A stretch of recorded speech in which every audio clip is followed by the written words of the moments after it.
Pensaremos sobre esse tema aí, aproveitando o tempo e as oportunidades, e eu espero que seja tão edificante para os irmãos como fora para mim pensar nessa passagem, tá bom? 2 textos, 2 versículos curtinhos, mas que tem muito a nos falar. Diz assim, Efésios capítulo 5, verso 15: Portanto, vede prudentemente como andais, não como nécios, e sim como sábios, remindo o tempo, porque os dias são maus. Damos-te graça, Senhor, por se preocupar com gente como a gente, se preocupar com pessoas, se preocupar com o teu povo. Saímos de nossas casas e estamos aqui, sentados nessas cadeiras, a fim de escutar a tua voz. Fala aos nossos corações de maneira clara, Senhor. Em segundo lugar, eu queria te rogar para que o teu povo, que aqui já se encontra, possa estar atento à tua palavra, uma vez que a edificação ela passa pela compreensão. Se não entendermos, não há edificação, então nos ajuda a prestarmos a atenção devida. E ao mesmo tempo que teu Espírito aplique tua palavra em nós, a fim de que venhamos a sair do campo teórico ou do mero conteúdo intelectual e vir para a prática, para a ação. Nos ajuda nisso, Senhor, porque também é obra do alto. Assim nós te oramos, certos de que isso será feito para a glória do teu nome e simultaneamente para a nossa alegria. Assim te oramos, no nome do nosso Senhor e Salvador Jesus Cristo. Amém e amém. Era uma vez uma indústria de calçados que estava desenvolvendo um projeto de exportação para a Índia. E conta a história que essa empresa mandou 2 dos seus melhores consultores a pontos diferentes daquele país, a fim de fazer as primeiras observações do potencial daquele futuro mercado. E assim fora feito. Passagens compradas, esses 2 consultores foram para a Índia e alguns dias de pesquisas, um dos consultores resolveu dar uma resposta, até porque fora esse o acordo, que a partir do momento em que eles já tivessem primeiras impressões, depois de alguns dias, eles já pudessem dar um retorno para que eles tivessem uma certa ideia de como seria trabalhar naquele país que era totalmente novo para eles. Um dos consultores enviou o seguinte e-mail para a direção da indústria e um dos trechos desse e-mail, fizemos um recorte e colocamos aqui. O trecho dizia assim, olha, senhores, cancelem o projeto. Aqui ninguém usa sapatos. Dias depois, o segundo consultor também manda um e-mail com as suas primeiras observações daquele mercado totalmente novo para eles. E um trecho também desse e-mail, eu extraí, arranquei e dizia assim, ó, senhores, tripliquem o projeto de exportação. Aqui ninguém ainda usa sapatos. A pergunta é crise ou uma grande oportunidade? É um problema ou é uma grande porta aberta? E eu acredito que essa é uma das coisas que esse texto pode nos ajudar a entender. Se você já leu um pouco a carta de Paulo aos Efésios, perceberá que Paulo está dizendo, desde o capítulo número 5, como nós devemos andar como filhos da luz. Isto é, andar como filhos da luz é andar no caminho correto, um caminho que Deus estabeleceu. E isso ele já diz desde o verso número 8. Por favor, jogue seus olhos lá. Efésios capítulo 5, verso 8, olha o que ele diz, ele vai deixar isso claro. Olha o que ele fala. Pois outrora erais trevas, porém agora sois luz no Senhor. Andai como filhos da luz, ou seja, ande de maneira correta, porque agora você é filho da luz, então você deve andar tal como. Essa é a proposta, fala aqui do apóstolo Paulo. E assim, 2 coisas eu quero destacar, que o próprio texto destaca de antemão, para que prudentemente você e eu aproveitemos os tempos e as oportunidades que assim nós estaremos vivenciando aqui nessa terra. A primeira delas é andar prudentemente, está aí no verso número 15. A primeira coisa que eu quero deixar claro, a gente vai fazer uma exposição dos 2 versículos, mas é o que a gente chama na teologia de teologia sistemática, uma disciplina da teologia, onde você pega um determinado assunto e começa a passear na Escritura Sagrada para que fortaleça ou entenda melhor determinado assunto.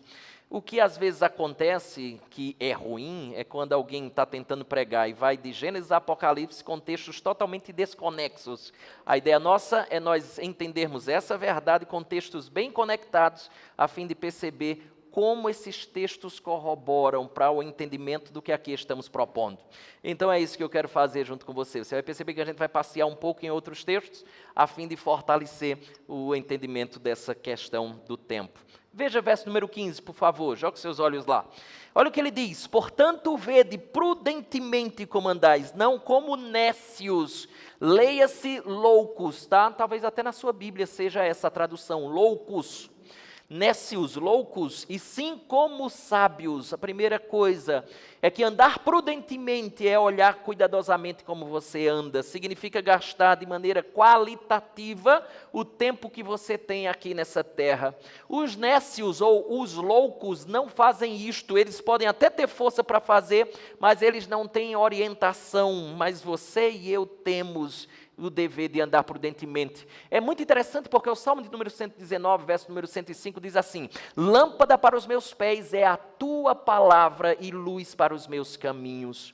O próprio Jesus disse que ele era a luz do mundo, e isso é importantíssimo para que você e eu venhamos a andar cuidadosamente, ou de maneira prudente, ou cuidadosamente no caminho em que estamos trilhando. Nós precisamos daquilo que é luz, para nós não darmos passos errados, não pisarmos em espinhos, não ferirmos os pés e talvez não pisar em minas que porventura estejam no nosso caminho, nos prejudicando demais. Para aproveitar o tempo e as oportunidades, nós devemos, segunda coisa, já falamos que devemos andar prudentemente com cuidado, para que não tomemos nenhuma decisão, demos nenhum passo, não possamos dar nenhum passo de maneira errada. Segunda coisa é que nós devemos andar como sábio. Está aí, verso número 15 ainda, ele diz: portanto, vede prudentemente como andais, não como nécios, loucos, e sim como sábios. Óbvio, andar como sábio é andar prudentemente, como nécios é andar imprudentemente. A literatura de sabedoria da Bíblia, ou você tem nos livros da Escritura, nos 66 livros, você tem algumas divisões. Uma delas é o que a gente chama de literatura de sabedoria. E lá você encontra o livro de Jó, o livro dos Salmos, o livro de Provérbios, o livro de Eclesiastes. Estes são os livros que a gente chama de livros de sabedoria. E nesses livros, eles fazem sempre um contraste entre a loucura e a sabedoria. O próprio Jesus fez esse contraste quando ele comparou as virgens, lembra, nécias, ou as virgens loucas e imprudentes, com as sábias e prudentes. E a sabedoria, nesse sentido, seria exatamente a maneira de você viver apropriadamente, ou viver de forma apropriada. E viver de forma apropriada é você viver como Deus quer, como Deus deseja. No fundamento da palavra sábio está exatamente a questão do temor ao Senhor. É por essa razão que lá em Provérbios, no capítulo de número 9, o autor diz assim, Salomão: o temor do Senhor é o princípio da sabedoria e o conhecimento do santo é prudência. Você quer ser alguém sábio na vida, jamais será sem que você seja temente ao Senhor. Porque essa é a maneira com a qual você haverá de viver de maneira sábia, de forma sábia. Todavia, como eu já falei, eu quero trabalhar sobre essa questão do tempo com vocês nessa noite. E eu quero fazer isso especialmente olhando para o versículo número 16. Por essa razão, jogo os seus olhos lá mais uma vez. O versículo 16 diz assim, ó: remindo o quê?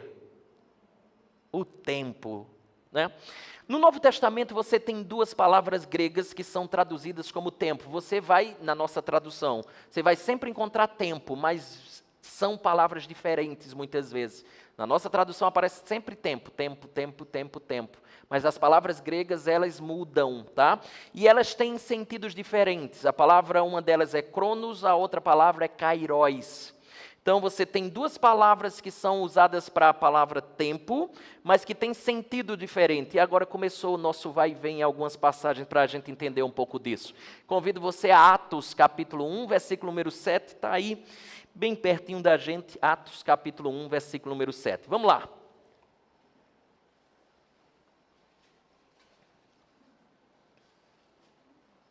Atos, capítulo número 1, verso número 7. Quais são as duas palavras, lembra? Cronos, kairos. Cronos a gente, né, até é familiarizado, né? De onde vem cronômetro, cronologia, vem exatamente dessa palavra grega aqui, né? Cronograma, e é tudo relacionado com o tempo. Então veja, cronos, kairos. Vamos lá. Verso número 1, 7, capítulo 1, verso 7 de Atos, olha o que diz. Respondeu-lhes, não vos compete conhecer tempos ou épocas que o Pai reservou pela sua exclusiva autoridade. Mais uma vez, verso 7, respondeu-lhes, não vos compete conhecer. A palavra que aparece aí é a palavra cronos ou cronoi. Você não sabe o que vai acontecer amanhã. Você não sabe como serão os seus próximos dias. Ou, aí como é que diz assim?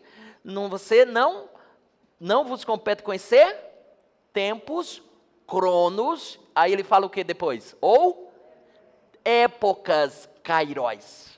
E aí kairos, ele está usando aqui, veja que são duas palavras diferentes. E as nossas traduções, elas acabam traduzindo na perspectiva de tempo mesmo. Aí ele diz que o Pai reservou pela sua exclusiva autoridade. Esse versículo aqui nos ensina que tanto o cronos, que é exatamente medido por relógio, aquela coisa do dia após dia, semana, mês, séculos, como o kairos, e aí é interessante, kairos, ele diz respeito às oportunidades que nos são dadas. Então, sempre quando for essa ideia do kairos, é oportunidades que nos são dadas. E aí ele está dizendo que tanto o cronos, essa coisa do dia a dia do relógio, como as oportunidades, o texto do capítulo 1, verso 7 de Atos está nos dizendo, que elas estão debaixo do controle, do governo de Deus. Vocês não têm governo, vocês não têm domínio nenhum sobre isso, porque compete a Deus estas coisas. Primeira coisa que ele está dizendo, elas estão debaixo do governo de Deus. Agora eu convido você para um outro texto, bem pertinho aí, é só você voltar uma folha. Você já estará lá em Romanos capítulo 16, versículo 25, tá? Romanos capítulo 16, versículo 25, né? Só você ir aí, avançar, né, na verdade. Capítulo 16, verso de número 1. Capítulo 16, versículo de número, 25. Capítulo 16 de Romanos, versículo número 25. Romanos 16, 25. Olha lá, vamos lá. Ele diz assim, ó. Ora, aquele que é poderoso para vos confirmar, segundo o meu evangelho e a pregação de Jesus Cristo, conforme a revelação do mistério, guardado em silêncio nos tempos eternos. A palavra grega aí é exatamente cronos, aquela do relógio. E só para você não estar andando mais comigo, deixa eu facilitar a sua vida aqui. 2 Timóteo capítulo 1, verso 9 diz assim, ó, que nos salvou e nos chamou com santa vocação, não segundo as nossas obras, mas conforme a sua própria determinação e graça que nos foi dada em Cristo Jesus, antes dos cronos eternos. Antes dos tempos eternos. Essa é uma das coisas lindas que a Escritura fala sobre a nossa redenção, sobre a nossa salvação e as coisas que acontecem no tempo e no espaço, no relógio. Veja que o que o autor está dizendo é que ele nos salvou e nos chamou com santa vocação, e isso ocorreu antes dos tempos eternos, antes que existisse mundo, ele já havia pensado em mim e você. No tempo e no espaço, ele chama a mim e a você para fazer parte dessa comunidade chamada igreja. Segundo texto que eu queria que você visse junto comigo, ele diz assim, ó, na esperança da vida eterna, que o Deus que não pode mentir prometeu antes dos cronos eternos. Veja, por que eu estou chamando a atenção sobre esses dois textos que falam no cronos ou tempos eternos? É para que você note que, inclusive, os autores bíblicos, eles tiveram dificuldades para trabalhar com a ideia de eternidade. A gente tem dificuldade em falar em eternidade ou do que é eterno, porque é uma experiência que não é humana. Essa experiência de eternidade é uma experiência absolutamente divina. A eternidade aqui em que ele usa o cronos eterno, diz respeito, olha como isso é complicado ou complexo, a um tempo que existia quando não havia ainda tempo. Um tempo que existia enquanto não havia tempo. É um tempo que não tem tempo. Ou, como você vê lá na criação, lembra de Gênesis capítulo 1, verso 1? Aí ele diz assim, ó, no princípio, ali começou o tempo. No princípio, criou Deus os céus e a terra. Esse tempos eternos é um tempo em que não havia relógio.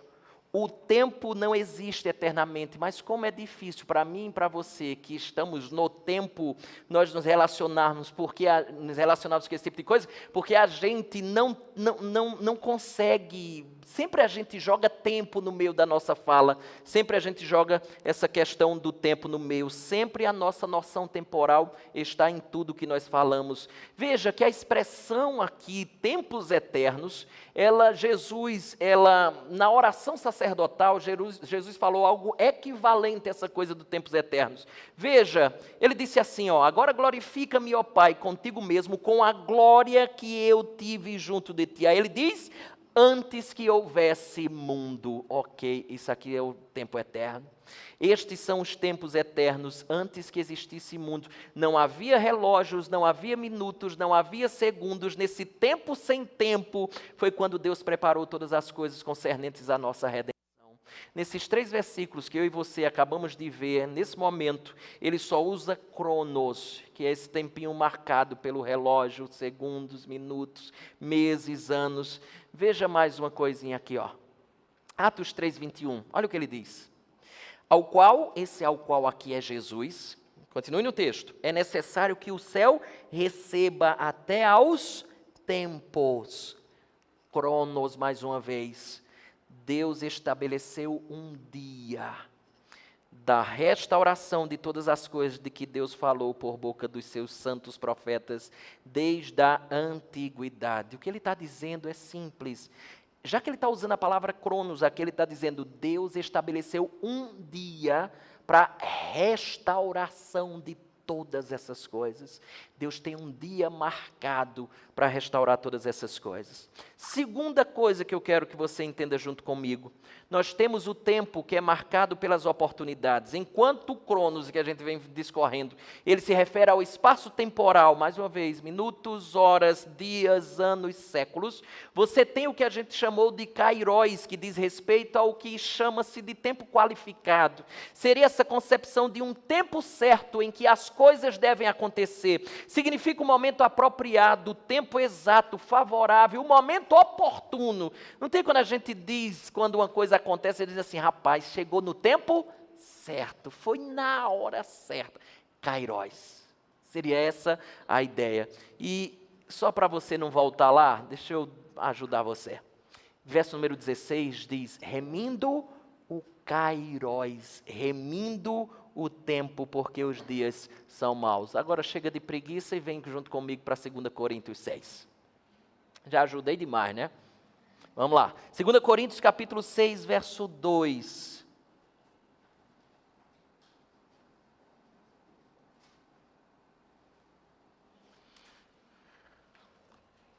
Cronos, minutos, tempo, espaço temporal. O kairos, oportunidade, momento exato, tempo certo. Então observe 2 Coríntios capítulo 6, verso 2. Ele diz assim, ó. Porque ele diz, eu te ouvi no tempo. Esse aqui é kairos, tá? Eu te ouvi no tempo, no kairos. E agora olha como é interessante, porque como as nossas traduções traduz por tempo e não com o significado da palavra em si, ele necessariamente, o nosso tradutor, ele faz um adendo aqui, que é exatamente o tempo ou a oportunidade da oportunidade, entende? Por isso, como ele não traduz ao pé da letra, ele traduz no entendimento de tempo e ao mesmo tempo ele joga, é engraçado que a gente usa tempo o tempo todo, né? Ele joga o entendimento da própria expressão, né? Da oportunidade. Aí vai lá, e te socorri no dia da salvação, eis agora o tempo, mais uma vez, o kairos, que é exatamente o tempo certo das circunstâncias acontecerem, o momento apropriado de as coisas concorrerem, sobremodo oportuno, eis agora o dia da salvação. Duas coisas lindas esse texto aqui nos mostra. A primeira delas é que nos momentos em que nós estamos angustiados, Deus nos ouve e Ele tem o tempo certo, apropriado para intervir nas circunstâncias. É interessante porque às vezes a gente fica meio que angustiado, né? A gente tem até um ditado: Deus atrasa, como é? Deus mas não é. Deus tarda, mas não falha. Na verdade, Deus sempre chega no tempo certo.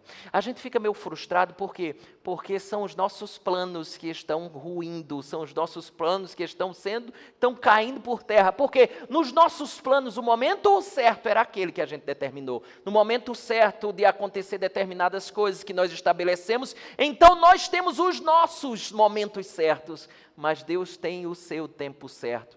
A questão é que o nosso relógio nem sempre está no mesmo horário do relógio celestial.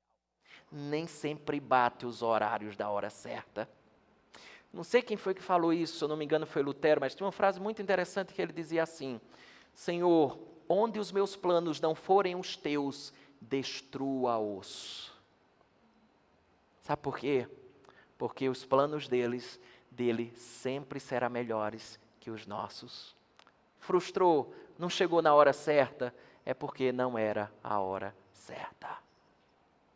Segunda coisa que o texto nos fala é sobre a salvação.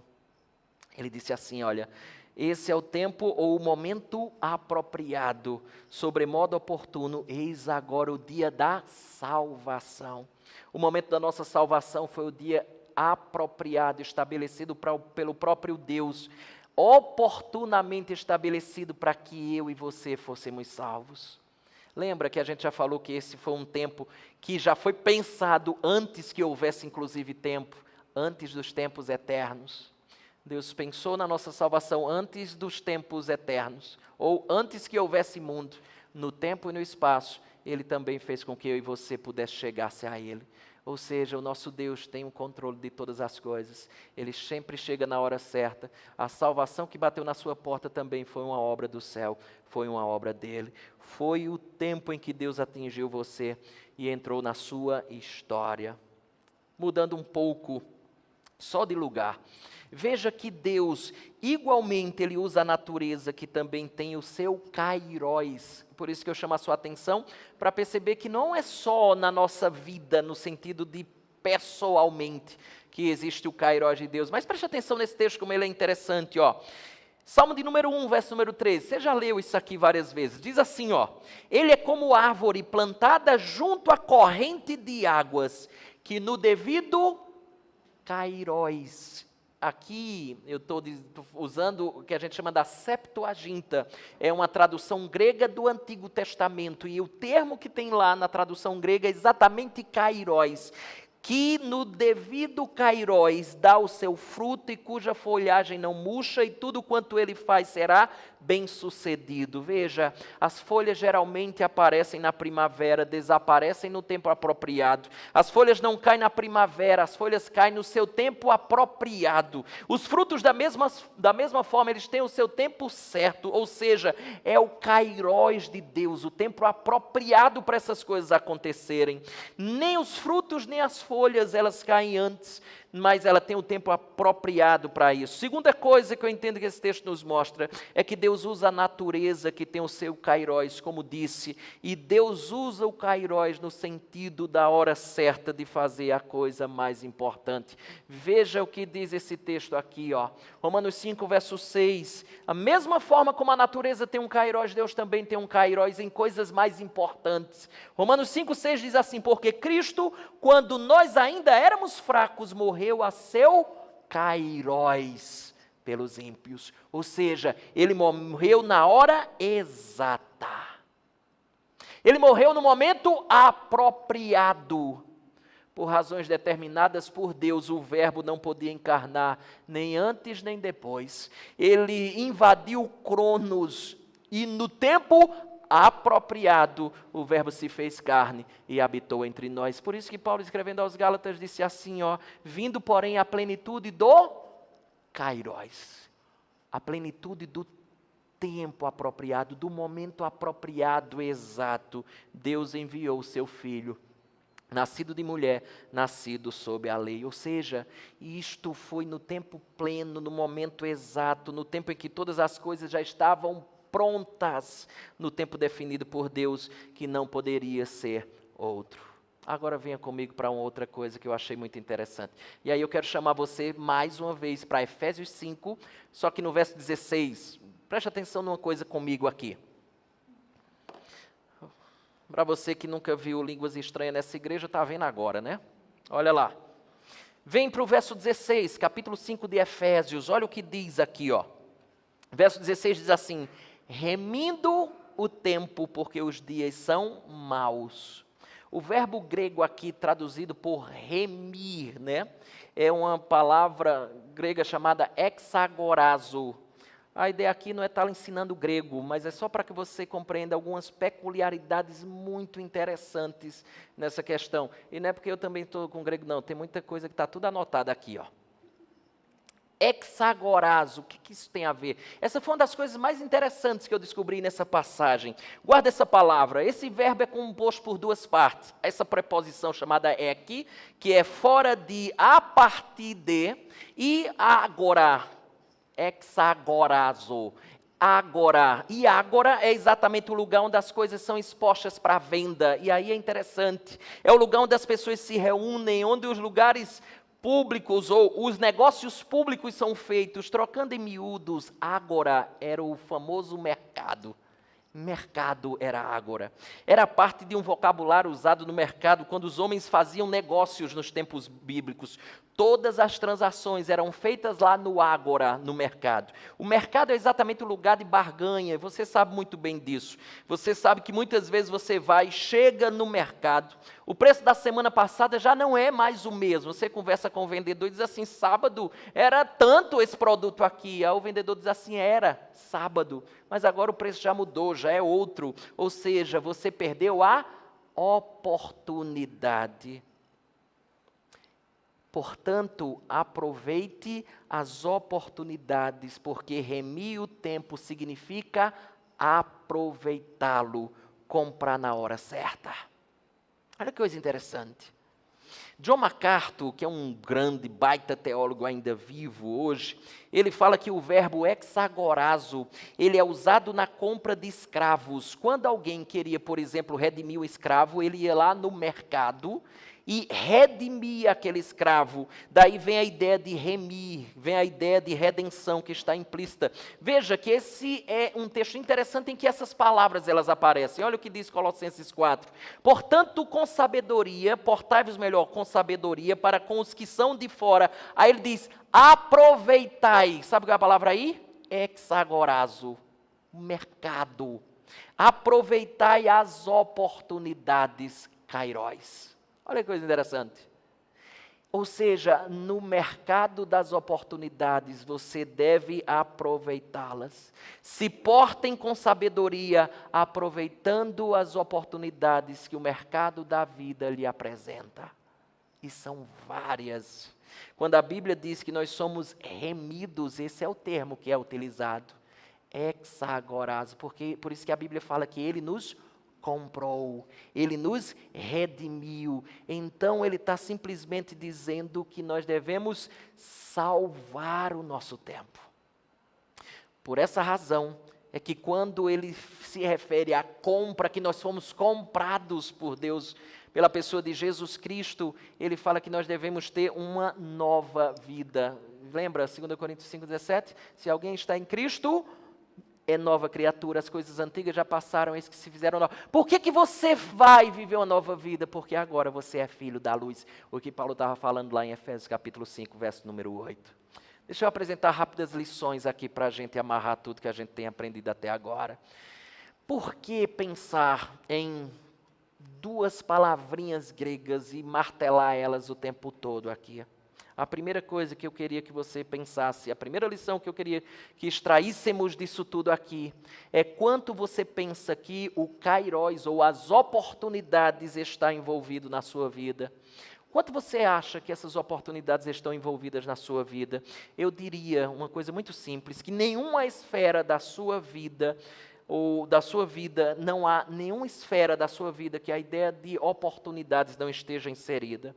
Ou seja, em todo o seu cronos, o seu dia a dia, Deus tem nos colocado oportunidades no mercado da vida. E o que eu queria falar com isso é, por que martelar tanto tempo, dia a dia, minutos, segundos, oportunidades, cronos, kairos, por que falar nessas coisas todas? Qual é o seu desespero muitas vezes? É de que a coisa não vai dar tempo, é que não está fora de controle, é que está atrasado, é que não está no tempo certo. Nós somos consumidos e vivemos extensas e angustiantes momentos, exatamente por conta de tempo e oportunidades. Eu queria que você lembrasse essa verdade que a gente está falando aqui. O tempo e as oportunidades, elas estão nas mãos do Deus Todo-Poderoso e Gracioso. O nosso tempo, minutos, segundos, dia após dia, está sobre as suas mãos, sobre os seus cuidados. As oportunidades também, elas estão sobre os seus cuidados. Por que tanto desespero, muitas vezes? Por que tanta angústia? Por que tanto corre, tanta loucura? Quando você sabe que o nosso Deus tem um controle de todas essas coisas. Lembre, com todas as tragédias que passou, né, com a perca de filhos, de bens, de saúde, no alto da sua dor, Jó disse, bem sei que tudo podes, e nenhum dos seus planos pode ser frustrados. O meu e o seu sim, o dele não. Se você entende então que o cronos, dia a dia da sua vida, bem como as oportunidades, e os planos dele não será frustrado, por que tanto desespero, por que tanta agonia? Tem uma passagem muito interessante na Escritura, e convido você a ir lá junto comigo. Eu me refiro a Eclesiastes, capítulo 3, versículo número 1 a 8. A famosa passagem do tempo, né? Lembra lá? Há tempo para todas as coisas. Vamos lá, rapidinho. Eclesiastes, capítulo 3, versículo de número 1 em diante.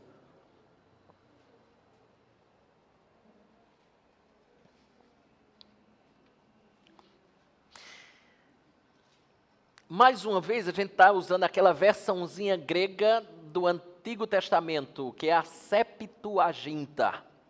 Estamos usando ela e por isso que as palavras gregas vão brotar. Presta atenção numa coisa interessante que essa passagem traz. Olha lá, Eclesiastes capítulo 3, verso 1. Já achou? 3, verso 1, olha o que diz. Tudo tem o seu... Qual é a palavra grega aí? Quem arrisca? De manhã o povo estava mais corajoso. Qual? Kairos? Errou. Mas vou dar outra chance a você. Tem muitas vezes aqui, viu? Vamos lá. A palavra grega aqui é kronos. A primeira palavra tempo aqui é kronos. Isto é, presta atenção, Deus estabeleceu um dia para todas as coisas. Aí ele fala trocentas vezes aqui, logo em seguida. Aí você segue comigo no texto, vamos lá. Aí ele diz, e qual é a daqui agora? Agora acertou. Aí é 10. Aí eu vou dividir por 2, né? 5, errou a primeira, acertou a segunda, 5.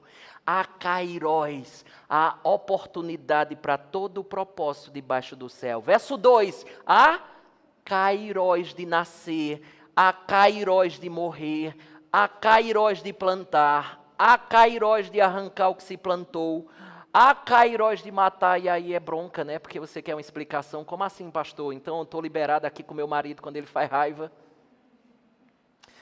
É um texto complexo, mas eu acho que existe uma saída aqui, Glauber, que talvez valha a pena a gente pensar.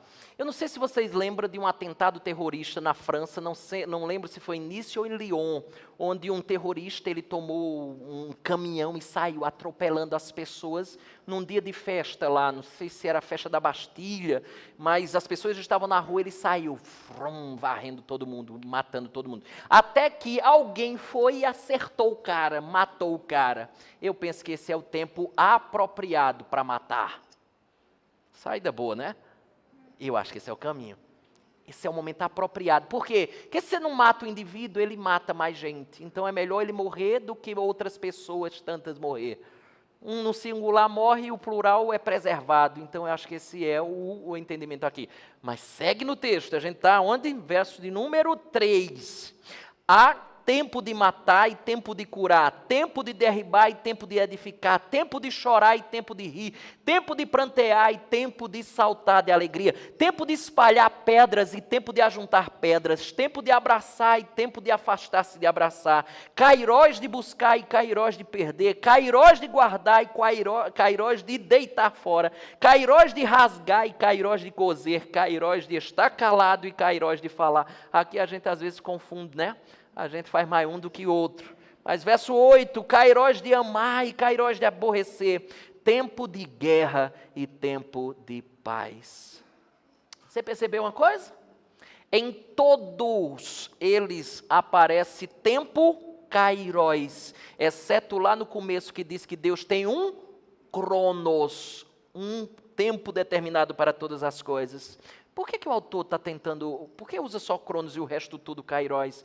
É simples, o autor usa estas duas palavras para demonstrar que o tempo não espera por ninguém, mas você não pode desperdiçar as oportunidades que você tem na vida. Eu penso que é essa a ideia. Você não pode desperdiçar as oportunidades que Deus nos concede. Segunda lição que eu penso que tudo que vimos até aqui é importante para nós, é dizer para você, use o cronos, ou use o tempo, aproveitando os kairos, as oportunidades que Deus lhe dá. Lembre-se, cada momento, cada estação é tempo oportuno para fazermos as coisas que devemos fazer. Portanto, se Deus lhe apresenta a oportunidade de você ser útil, de você ser proveitoso, não desperdice esse kairos de Deus, não desperdice essa oportunidade que Deus tem lhe dado. Se você percebe que Deus lhe abre uma oportunidade, aproveite-a. O tempo é muito importante e você deve fazer bom uso, tanto do cronos, como do seu kairos, tanto do seu dia a dia, como das oportunidades que Deus dá, pois Deus espera isso de nós. É por esta razão que falou Paulo em remirmos ou redimirmos o tempo, salvar o nosso tempo. É por essa razão que a gente precisa aproveitar melhor o nosso tempo. Deixa eu fazer uma pergunta a você. Quais são as oportunidades do mercado da vida que hoje lhes apresenta? Quais são as oportunidades que o mercado da vida lhe apresenta hoje? É de ajudar alguém, é de servir pessoas, é de servir na igreja com seus dons, seus talentos, suas habilidades, é servir além da igreja onde você está plantado aí, será no campo profissional onde você está atuando, é na academia, no campo acadêmico. Quais são as oportunidades do mercado da vida para você? É na família, a fim de que você viva intensamente com pessoas que você ama, é você reatar os laços, perdoar pessoas que precisam ser perdoadas dentro da sua casa, fora da sua casa, no trabalho, na faculdade, onde quer que seja. Quais são as oportunidades que Deus está lhe dando? É conhecer mais a Deus, é entregar sua vida a Jesus Cristo, que ainda não aconteceu. Esse é o tempo oportuno. São várias as oportunidades que Deus nos concede no cronos da nossa vida, no dia a dia da nossa vida. E Ele está dizendo, não desperdice, porque é um perigo muito grande desperdiçar oportunidades. Terceira e penúltima lição: aproveite as oportunidades. Caso contrário, os maus aproveitarão. Lembra como diz o texto? Verso 16, Efésios 5 diz assim: remindo o tempo porque os dias são maus. Quando você não aproveita determinadas oportunidades, alguém mal intencionado pode aproveitar no seu lugar. E aproveitando o ensejo, porque, por exemplo, no âmbito público, é muito interessante essa perspectiva. Provérbios capítulo 29, verso 2 diz assim: quando os justos governam, o povo se alegra. Quando os perversos estão no poder, o povo geme. Verso número 4, o rei que exerce a justiça dá estabilidade ao país, mas o que gosta de subornos o leva à ruína. Se você tem a oportunidade de algo, não desperdice a oportunidade, especialmente quando você percebe que aquilo pode gerar um bem enorme na vida de muitas pessoas. Quarta e última lição que eu espero que aprendamos hoje. Você já pensou como usará, e aí, óbvio, está no futuro, né? Como usará a partir de então o Cronos e o Kairos para o resto da sua vida? Deixa eu fazer uma pergunta a você. Quanto tempo lhe resta?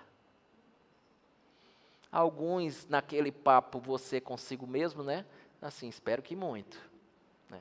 Espero que uns anos aí bem para frente, né? O que importa é o que você vai fazer adiante. Levante-se a cada manhã. Estabeleça prioridades. Faça o seu cronograma. Seja organizado com o seu tempo, pois no meio do seu tempo, você vai perceber belos kairóis de Deus na sua vida, bem como na vida daqueles que estão perto de você. Quando você aprender a aproveitar as oportunidades do seu tempo, você vai aprender a remir, ou você terá aprendido a remir o tempo. Deixa eu concluir contando uma história que eu acho que já contei há tempos atrás. Conta a história de dois irmãos gêmeos, o nome era João e Mário. Quando sua mãe morreu, eles ficaram sob os cuidados do pai, cuidados entre aspas, porque aquele pai era um homem muito cruel, batia muito neles. E eles acabaram fugindo de casa e se perderam nessa fuga, se perderam um do outro e nunca mais eles se viram. João se transformou num homem importante e bem-sucedido. João era um empresário, um professor universitário, palestrante e, acima de tudo, pai dedicado e esposa exemplar. Já Mário, quase sempre desempregado, vivia nos bares da vida, bebendo e arranjando briga por tudo que é lugar e sobrevivendo do favor alheio, porque morava na casa de amigos e acabava tendo que mudar de residência porque ninguém suportava o estilo de vida do Mário. O fato é que, inclusive, a sua companheira não suportava tanto a vida que ele levava que o deixou logo em seguida, após eles se juntarem. Numa sexta-feira à noite, conta a história que, após terminar uma de suas palestras intituladas como a importância da força de vontade na busca perseverante das realizações pessoais, chegou um menino que estava escutando a palestra do João. E esse rapazinho fez a seguinte pergunta ao João. Ele disse assim: o senhor sempre teve essa extraordinária força de vontade na vida? E aí, nessa mesma sexta-feira, no mesmo horário, num outro ponto daquela cidade, Mário estava sentado no meio-fio, bêbado, chorando e tentando pensar no que havia se tornado a sua vida. O seu único amigo foi buscá-lo naquele estado crítico e levá-lo para casa. Quando chegou na casa, aquele amigo perguntou a Mário. Ele disse assim: Mário, deixa eu fazer uma pergunta a você. Você nunca teve força de vontade? Você nunca desejou ser um vencedor? Sair desse estado deplorável que você se encontra há tempos?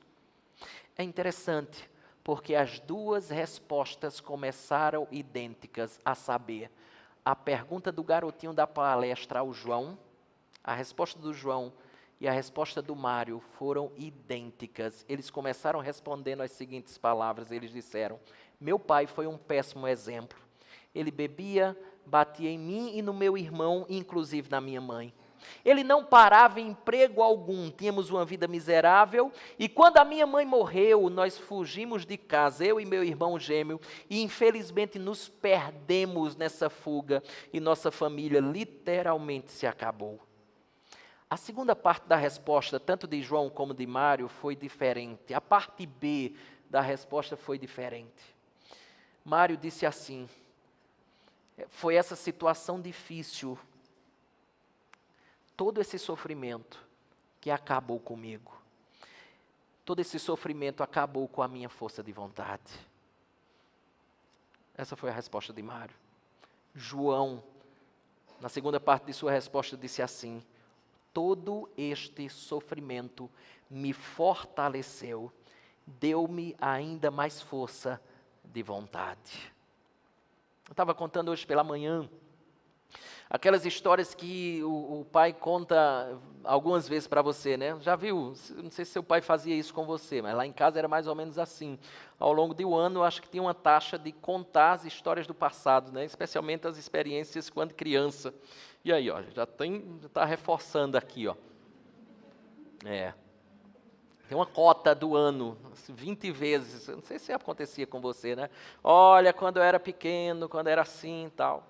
Mas tem uma história muito legal, muito interessante, quando o meu pai era pequeno.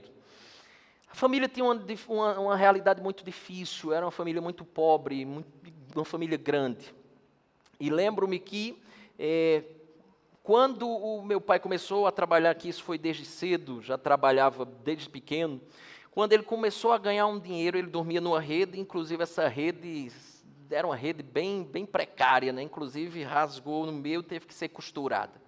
E aí lembro-me que nessas histórias, certa vez ele contou que quando ele ganhou o primeiro salário, o primeiro recurso, ele comprou um relógio bem bonito. Granduque, aí tem gente que riu aí, tem gente que é da época aí, né? Eita, estou vendo ali meu amigo Val. Granduque, eu sou do tempo de Dumont, né? Não sei se é do seu, né? Tecnos, essa é do meu, do Merchan aí, já que está sendo gravado, né? Então, comprou o relógio, e aí ele teve o problema da rede. E aí o que aconteceu? O pai dele chegou para ele e disse assim, simples, faça o seguinte, você pega uma ponta do relógio, coloca lá no armador, e a outra ponta da pulseira você coloca do outro lado e deita em cima do seu relógio.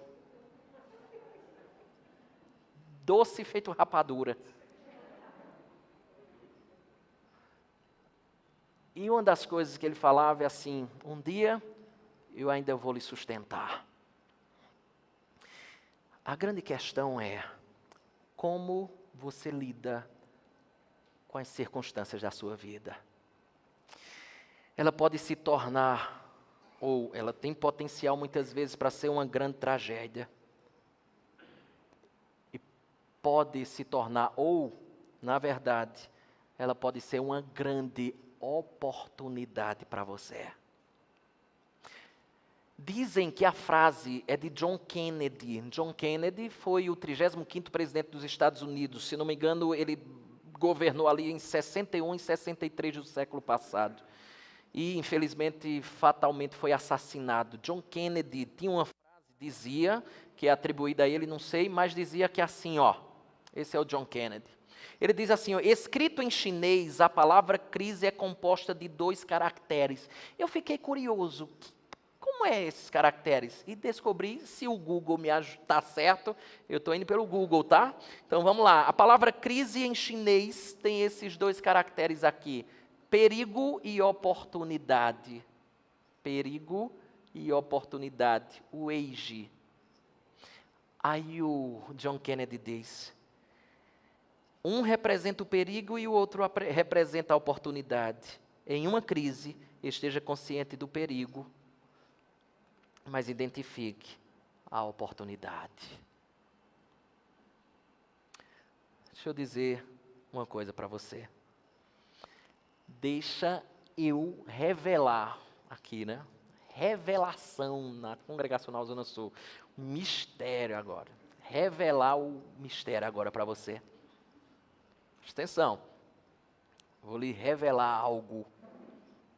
Deus está lhe dando o grande Kairos hoje. É para todo mundo isso, tá? Deus está lhe dando o grande Kairos hoje. Ele está lhe dando a grande oportunidade hoje.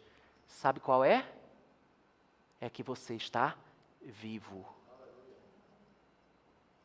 É que você respira. É que você está vivo ainda hoje.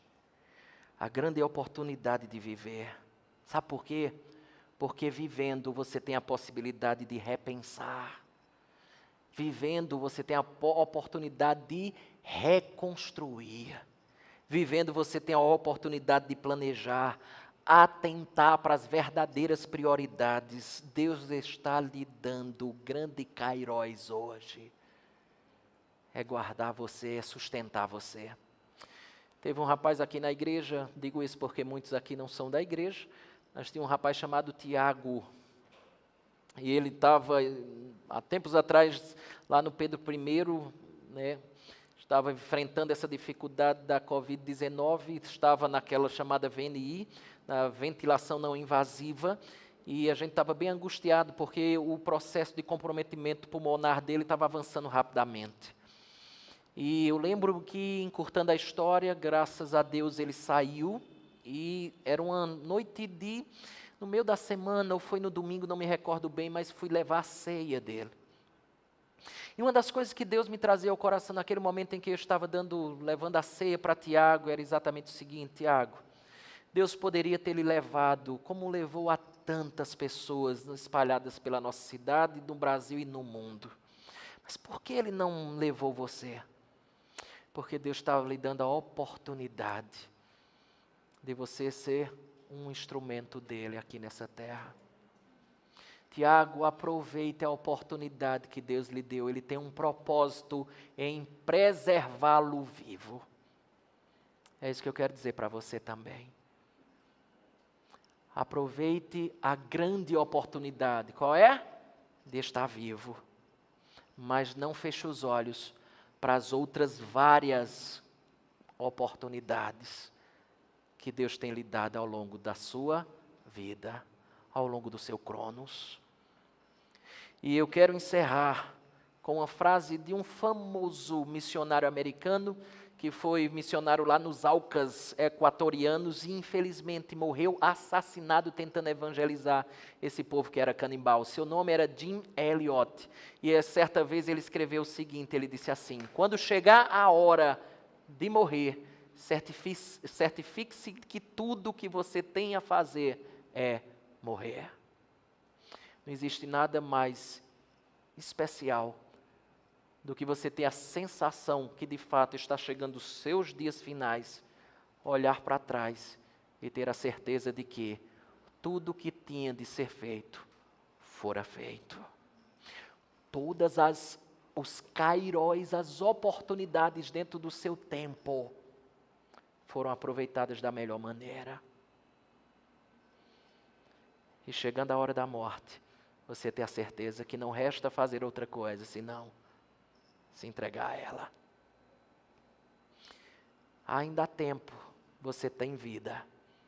Há tempo de reagendar, reorganizar, remanejar algumas coisas, estar mais atento a outras, porque no tempo de vida que Deus lhe concede, alguns cavalos selados passam, e eu e você precisamos aproveitar essas oportunidades, para que Deus, através da nossa vida, seja honrado e glorificado, e pessoas ao nosso redor possam ser beneficiadas, aproveitando o tempo e as oportunidades.